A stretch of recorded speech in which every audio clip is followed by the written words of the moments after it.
روزتون بخیر. به آزمایشگاه دانشمند کوچولو خوش اومدین.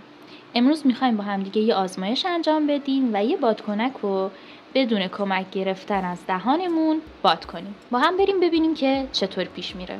اول از همه وسایلی که نیاز داریم رو با هم دیگه چک میکنیم. یه ظرف بزرگ برای اینکه بخوایم آب بریزیم توش. آب با دمای معمولی یا همون دمای اتاق، یه بطری، بادکنک و آب جوش. توی این مرحله لطفاً از والدینتون کمک بگیرید، چون به تنهایی نمیتونید از آب جوش استفاده کنید و باید حواستون به این نکته باشه. بریم سراغ آزمایش. من اول میام یه بادکنک رو وصل میکنم به سر بطریمون. این کار یکم کار سختی به نظر میاد، اما شما میتونید انجامش بدید. این از بادکنکمون که به بطری وصل شده. این بطری رو میذاریم توی ظرف بزرگمون و بهش آب سرد یا همون آبی که با دمای اتاق هست اضافه میکنیم و هم ببینیم چه تغییر میکنه.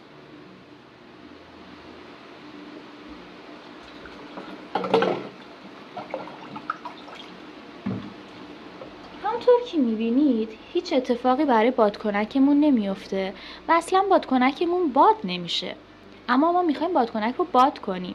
پس بریم برای مرحله دوم.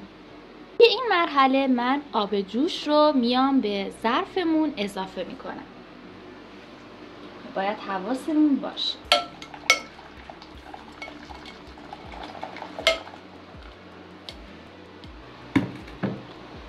بطری رو میذارم توی این ظرف، ببینین چه اتفاقی میفته.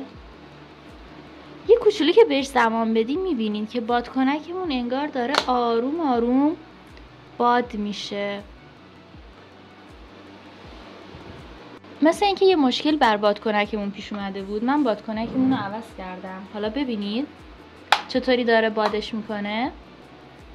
پس ما میتونیم بدون استفاده از دهانمون هم بادکنک رو باد کنیم. همینطور که داریم میبینید برای این بادکنکمون این اتفاق افتاده.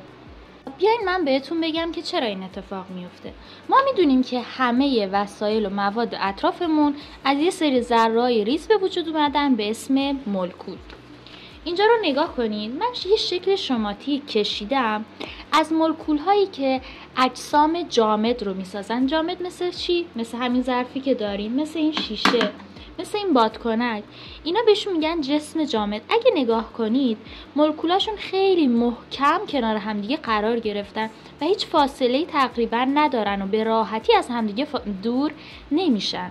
جا شما یه نقاشی از مولکول‌های مایع رو می‌بینید. مولکول‌های مایع فاصله نسبتاً بیشتری با همدیگه دارن، اما باز به همدیگه وصلن و روی همدیگه حرکت میکنن. مثل وقتی که یه مایع رو تکون میدیم، مثل وقتی که من این ظرف آب رو تکون میدم و شما می‌بینید که درش موج ایجاد میشه.